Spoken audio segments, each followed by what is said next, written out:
I'm a Londoner. I was born and raised in northwest London, but I'm actually from India originally, from Gujarat. However, my parents were born in Zimbabwe and Kenya. So that was more my influence growing up. We used to go to Zimbabwe every year on holiday and spend summers there. His family were shoemakers, so they had a shoemaking business, which was quite traditional in our caste system for Hindus. Mm-hmm. And he came to London to study law. So he came in the late 1950s. And then when he got married to my mum, who was from Zimbabwe, they both came and settled in 1967. Mm-hmm. I always remember having lots of people around all the time. We had a huge family. I have 90 cousins, first cousins. And that's, again, I didn't think it was anything different. I thought all families were like that until, I started going to school and saw that I was in a predominantly white school. And they had their entire families were often only 12 people. So when they used to come to my house and come for play dates or wherever, I was always with my cousins. Mm. And I just thought that was the way things were. And I just found it quite odd. And I really enjoyed it, actually. I think always having people around and growing up I was much closer to my male cousins because I was much of a tomboy. I liked sports. I liked listening to sports with my dad, playing kind of, at that time, boyish type of games. Were you very competitive? Yeah, I think I was from an early age. Why? I don't even know, because it wasn't something that anyone spoke about. I just knew when I entered competitions, like music competitions or even things like Diwali making cards, like frivolous stuff like that, I always wanted to win, but I don't know why. I never got an adulation. When I won, I remember not really feeling anything, but I just wanted to win. Were you trying to impress your father?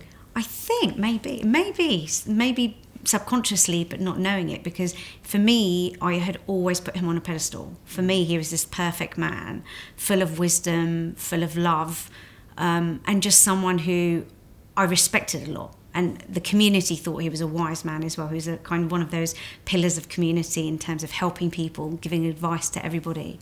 So my father suffered a massive heart attack at 58. I mean, he had previous heart attacks and bypass surgeries in the lot, like 15, 20 years prior. So we were actually used to that happening, but I never thought he'd actually die. I thought he'd be fixed. And that, for me, changed the course.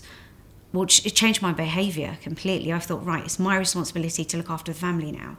And it was just automatic. It was not said. No one spoke about it. No one expected me to do it. But I had this expectation of myself. I used to have conversations with my father about, he used to tell me these are my debts and I want them paid off.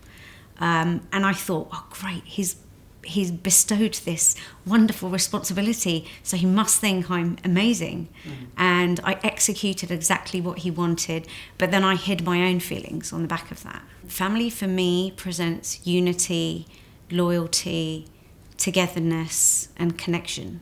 And that's what is always presented for me. Even when it's felt like it's been broken, I still feel that, as a collective, shared values, shared thoughts, shared conversations has been something that I've always wanted and believed in all my life. The caste system was never something I agreed with, but I had always wanted to end up with someone Gujarati, and there's no logical, conscious explanation for that. But I was never attracted to people who weren't. I wanted someone who was similar to me, even though we had drastically different backgrounds, same religion, but very different upbringing. For me now, it's not about someone being Indian or Gujarati. It's just, I actually truly believe we are all connected. And I think then, therefore, the duty is for me to then make sure everyone feels that way and shares their, and we all have respect for one another's beliefs, and we still are there for one another. I think loyalty runs throughout this. I think the world has changed, and I think it's a lot more about interconnectedness, and lots of people don't want that because they're afraid of change. And if you're feeling comfortable with your community, why would you want to change that? If you feel like you already belong, why would you want to question it? And I think that given how multicultural, particularly London is, I don't think that people should shut other people out now. And I feel that that's still being done. So with my missions, with my goals of trying to bring people together and having acceptance of other people is really difficult. I've been on a huge journey myself to have acceptance of other people.